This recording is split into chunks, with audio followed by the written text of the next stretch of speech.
Mr. Vice President, Mr. Speaker, Mr. Chief Justice, Senator Cook, Mrs. Eisenhower, and my fellow citizens of this great and good country we share together.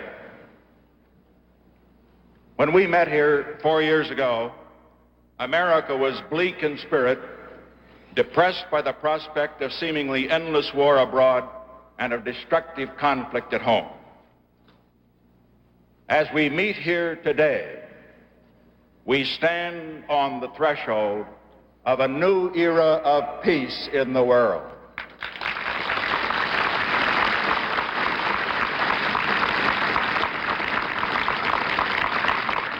The central question before us is, how shall we use that peace? Let us resolve that this era we are about to enter will not be what other post-war periods have so often been, a time of retreat and isolation that leads to stagnation at home and invites new danger abroad. Let us resolve that this will be what it can become, a time of great responsibilities greatly borne, in which we renew the spirit and the promise of America as we enter our third century as a nation. This past year saw far-reaching results from our new policies for peace. By continuing to revitalize our traditional friendships and by our missions to Peking and to Moscow, we were able to establish the base for a new and more durable pattern of relationships among the nations of the world. Because of America's bold initiatives, 1972 will be long remembered as the year of the greatest progress since the end of World War II toward a lasting peace in the world.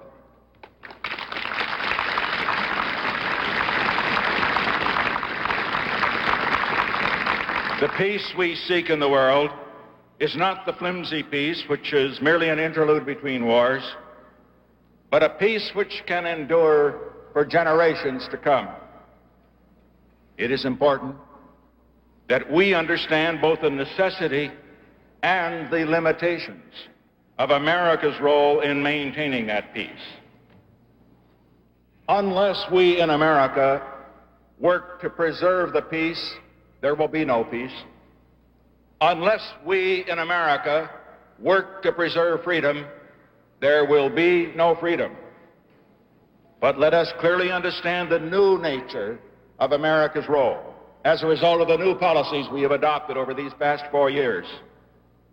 We shall respect our treaty commitments. We shall support vigorously the principle that no country has the right to impose its will or rule on another by force. We shall continue in this era of negotiation to work for the limitation of nuclear arms and to reduce the danger of confrontation between the great powers. We shall do our share in defending peace and freedom in the world, but we shall expect others to do their share. The time has passed when America will make every other nation's conflict our own, or make every other nation's future our responsibility, or presume to tell the people of other nations how to manage their own affairs.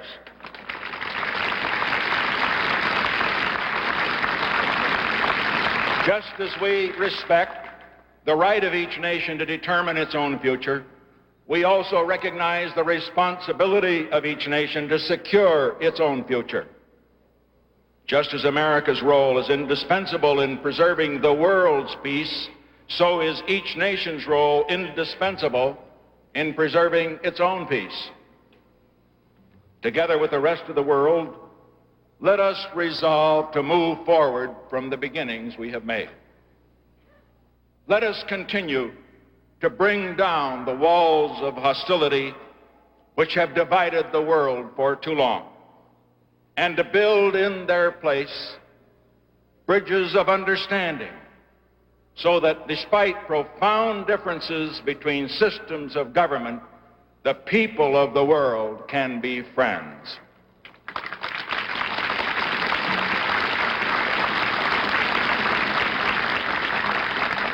Let us build a structure of peace in the world in which the weak are as safe as the strong, in which each respects the right of the other to live by a different system, in which those who would influence others will do so by the strength of their ideas and not by the force of their arms. Let us accept that high responsibility, not as a burden, but gladly. Gladly, because the chance to build such a peace is the noblest endeavor in which a nation could engage. And gladly also, because only if we act greatly in meeting our responsibilities abroad, will we remain a great nation. And only if we remain a great nation will we act greatly in meeting our challenges at home. We have the chance today to do more than ever before in our history to make life better in America, to ensure better education, better health, better housing, better transportation, a cleaner environment, to restore respect for law, to make our communities more livable, and to ensure the God-given right of every American to full and equal opportunity.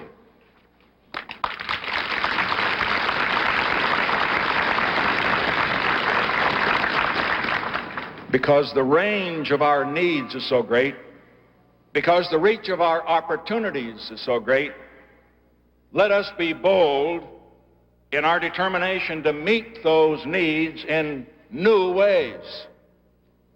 Just as building a structure of peace abroad has required turning away from old policies that had failed, so building a new era of progress at home requires turning away from old policies that have failed. Abroad, the shift from old policies to new has not been a retreat from our responsibilities, but a better way to peace. And at home, the shift from old policies to new will not be a retreat from our responsibilities, but a better way to progress. Abroad and at home, the key to those new responsibilities lies in the placing and the division of responsibility. We have lived too long with the consequences of attempting to gather all power and responsibility in Washington. Abroad and at home, the time has come to turn away from the condescending policies of paternalism, of Washington knows best.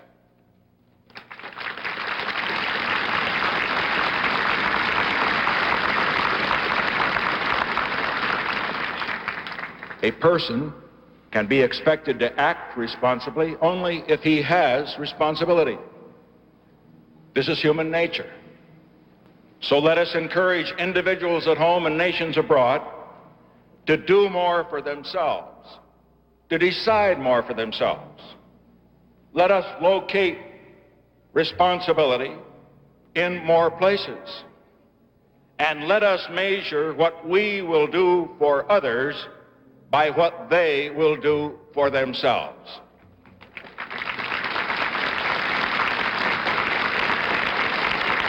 That is why today I offer no promise of a purely governmental solution for every problem. We have lived too long with that false promise. In trusting too much in government, we have asked of it more than it can deliver. This leads only to inflated expectations, to reduced individual effort, and to a disappointment and frustration that erode confidence both in what government can do and in what people can do. Government must learn to take less from people so that people can do more for themselves.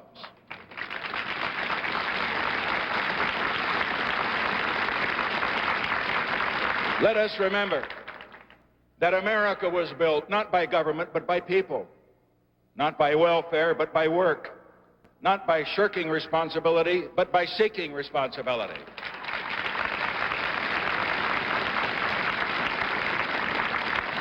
In our own lives, let each of us ask, not just what will government do for me, but what can I do for myself? In the challenges we face together, let each of us ask, not just how can government help, but how can I help? Your national government has a great and vital role to play. And I pledge to you that where this government should act, we will act boldly and we will lead boldly. But just as important is the role that each and every one of us must play as an individual and as a member of his own community. From this day forward, let each of us make a solemn commitment in his own heart to bear his responsibility, to do his part, to live his ideals, so that together we can see the dawn of a new age of progress for America. And together, as we celebrate our 200th anniversary as a nation, we can do so proud in the fulfillment of our promise to ourselves and to the world. As America's longest and most difficult war comes to an end, let us again learn to debate our differences with civility and decency.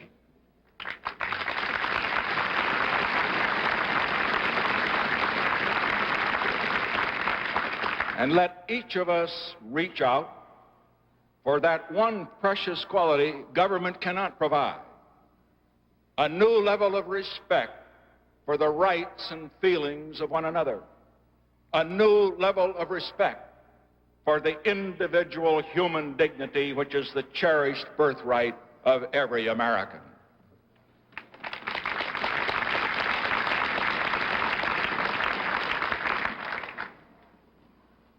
Above all else, the time has come for us to renew our faith in ourselves and in America. In recent years, that faith has been challenged. Our children have been taught to be ashamed of their country, ashamed of their parents, ashamed of America's record at home and its role in the world. At every turn, we have been beset by those who find everything wrong with America and little that is right. But I am confident that this will not be the judgment of history on these remarkable times in which we are privileged to live.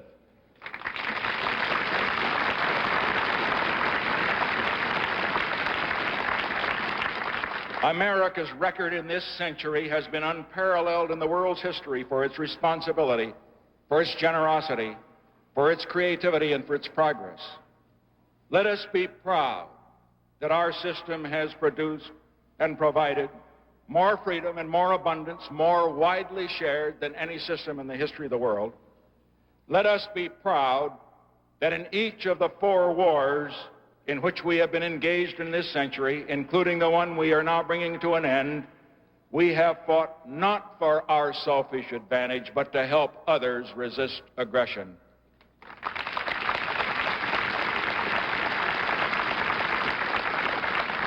And let us be proud that by our bold new initiatives, by our steadfastness for peace with honor, we have made a breakthrough toward creating in the world what the world has not known before, a structure of peace that can last, not merely for our time, but for generations to come.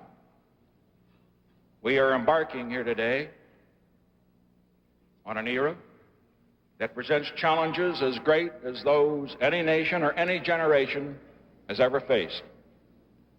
We shall answer to God, to history, and to our conscience for the way in which we use these years.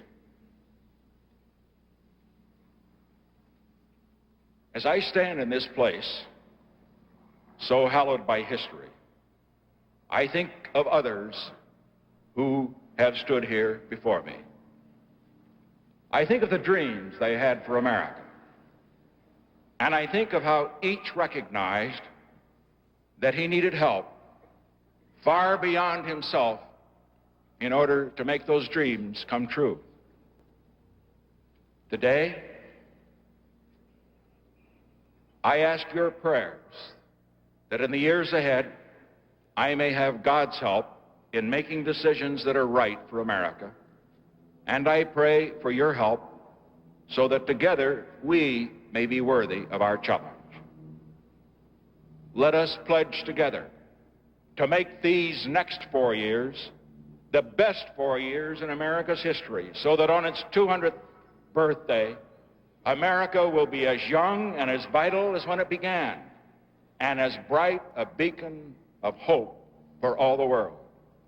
Let us go forward from here, confident in hope, strong in our faith in one another, sustained by our faith in God who created us, and striving always to serve his purpose.